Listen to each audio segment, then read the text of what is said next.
hi, I am here. This is Aaron Henze. Say hi. Hello. We've been having a fun chat and sound checking and doing all that good stuff comes with independent filmmaking. Yeah. And any filmmaking. Any filmmaking, actually. I mean, a lot of times I would say with independent filmmaking, you do your own. Because sometimes if you think about it, if it's the big Hollywood stuff, there's a designated person for there's a stand-in, right? Yeah. You're sitting back in your trailer and somebody else is out there. Yeah, right. Exactly.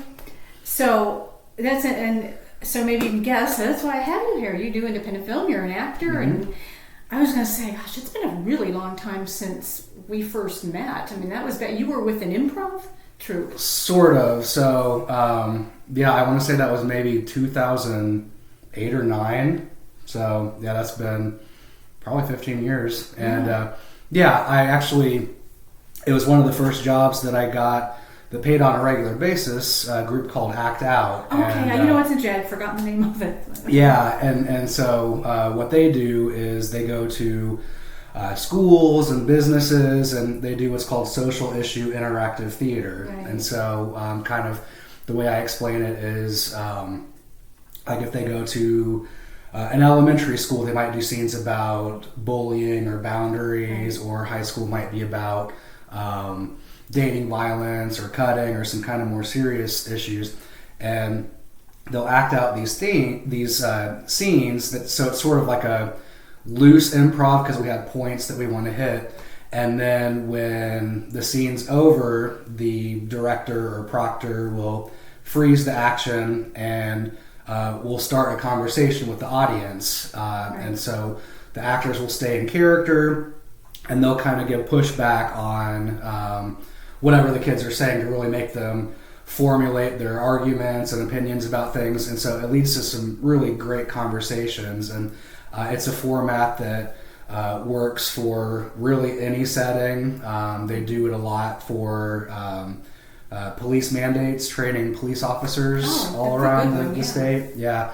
And so, I was with them for a couple years back when we met. Right. And I'm actually back with them again for, so I guess this is my 4th year, split up over like 15. Okay, so are some of the same people still there?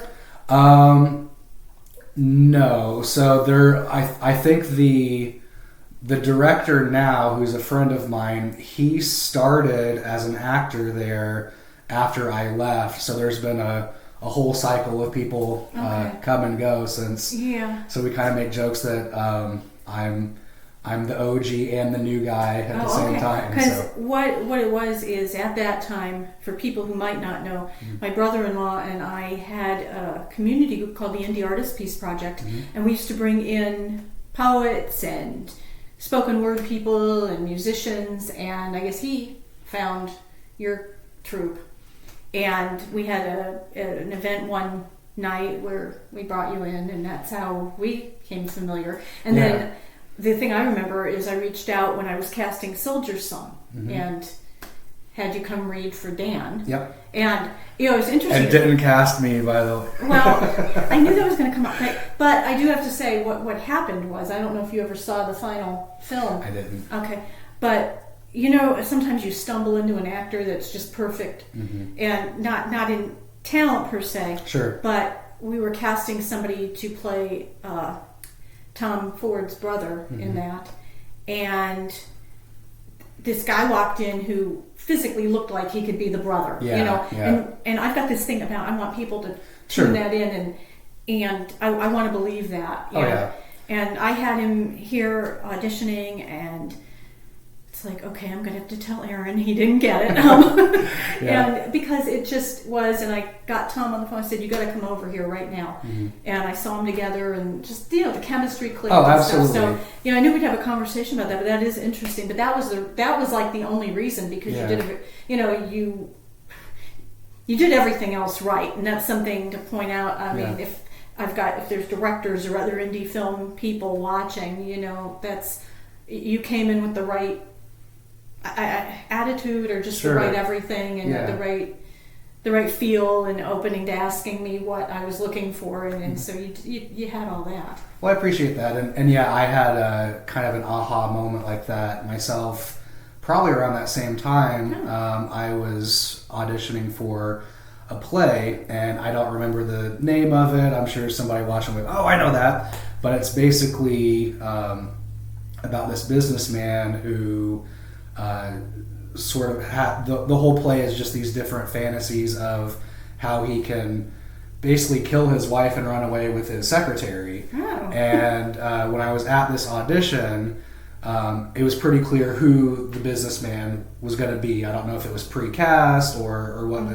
He was the only person that was reading that role with all of these different women. And there were two women who were reading for the role of the secretary. And one, and the businessman was an older guy, probably in his 50s or 60s or something.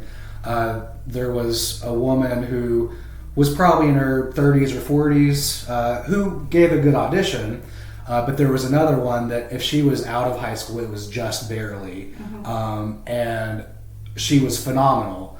But I was thinking in my head, if I were to cast this, I would have to go with the older woman because there was, I'm not exaggerating, maybe a 40-year age gap between the two, where it was like, if as an audience member, I would just feel creepy the whole time watching him. I mean, he's already fantasizing about murder and everything, but to run away with somebody that's that much younger, that was my first real like, oh yeah, it is true that it's not always the best actor for the role that gets it. Not to say that I was better than this other guy, but that was definitely a... No, it was probably on equal terms with that, because it just sometimes it's the feel. Now, what's interesting is that seeing on social media and things, you've been very busy in the acting bit since then. So, seeing you've come... So, what was the first big memorable role, I think, after that? Do you think it's hard to say. So basically, at that time, I was living in Greenwood, working in downtown Indianapolis, and doing shows out in Shelbyville. So I was just driving this crazy triangle every day.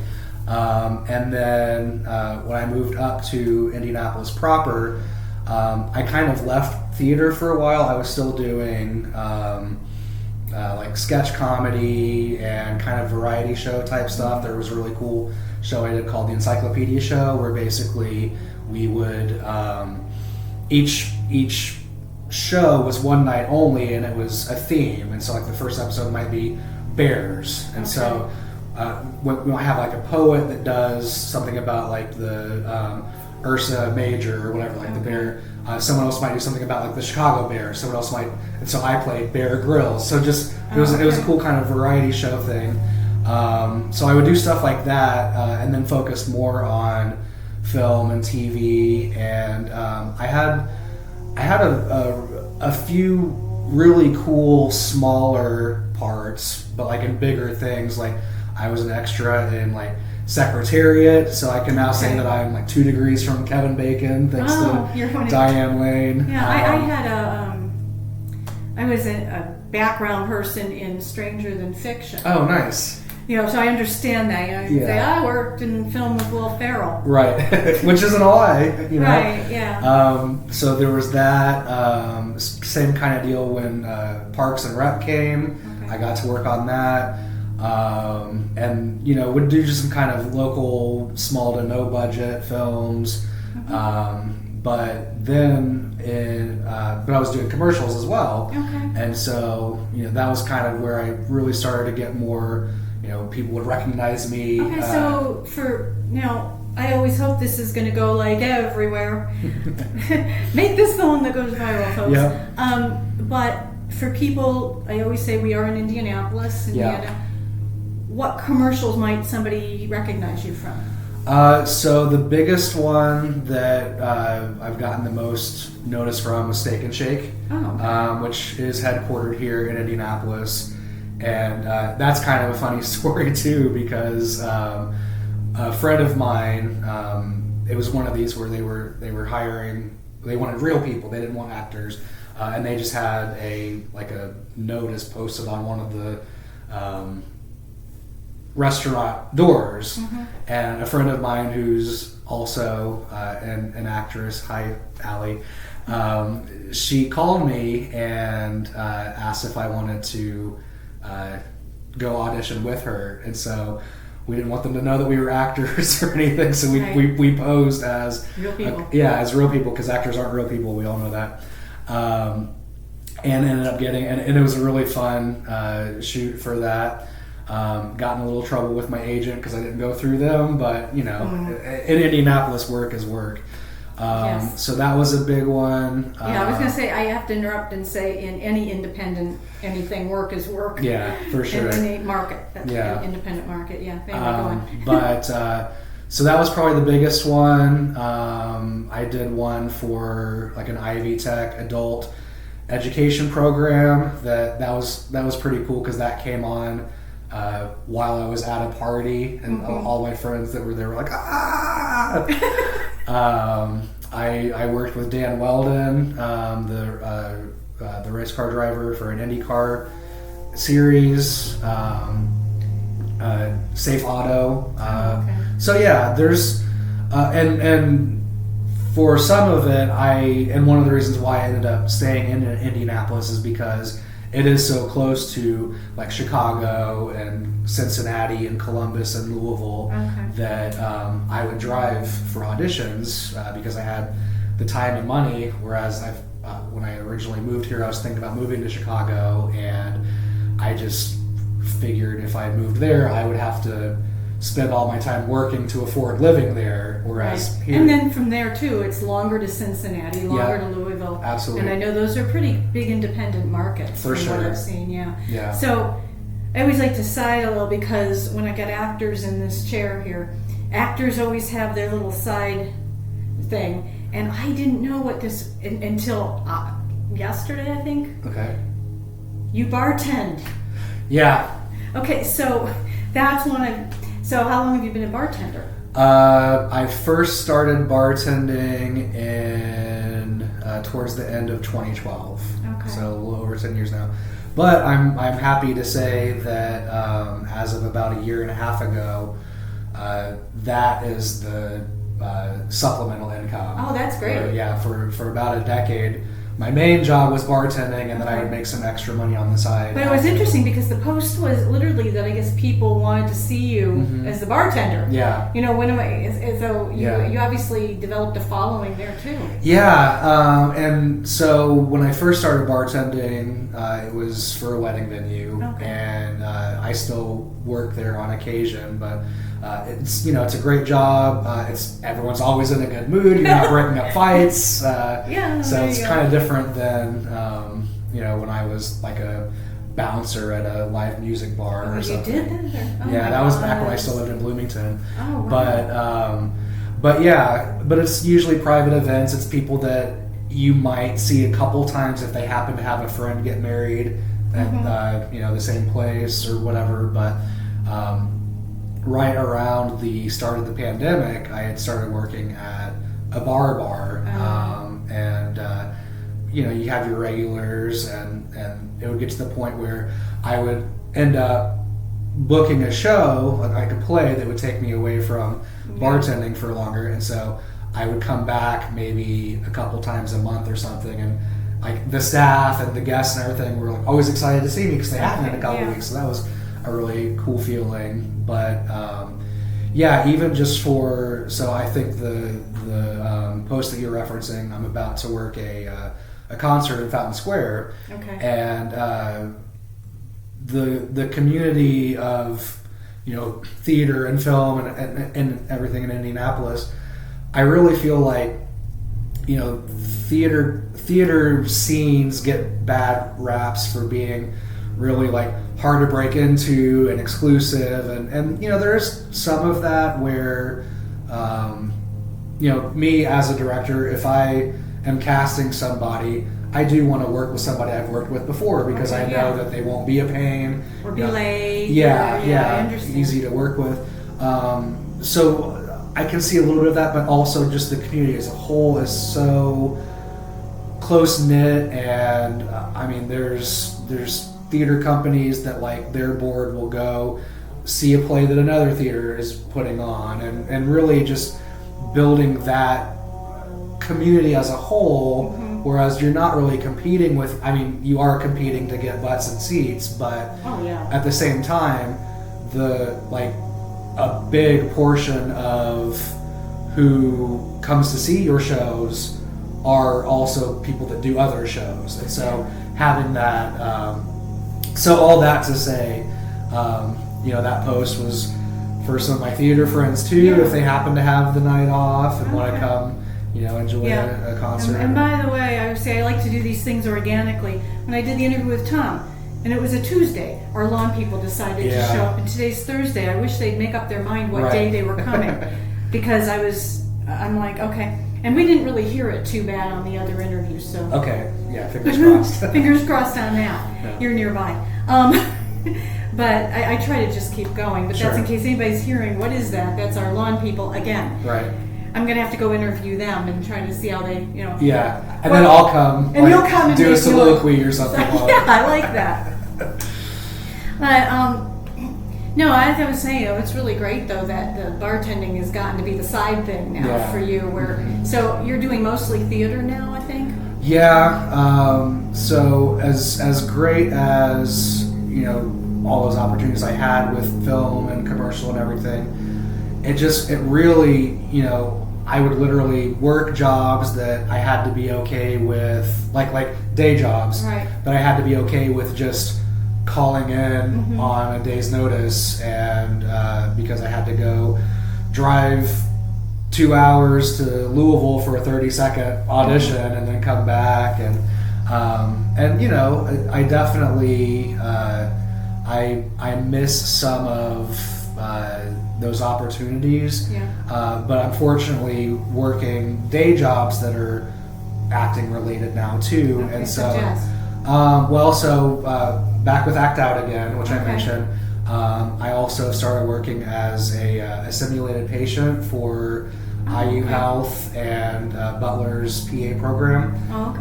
And so for anybody that doesn't know what that is, basically I work with med students or nursing students or anesthesiologists that are coming to the program, and it'll range anything from, some of it's more educational where I'm kind of helping them practice physical exams, so I have to learn all of that and tell them what they're doing wrong or give suggestions or whatever.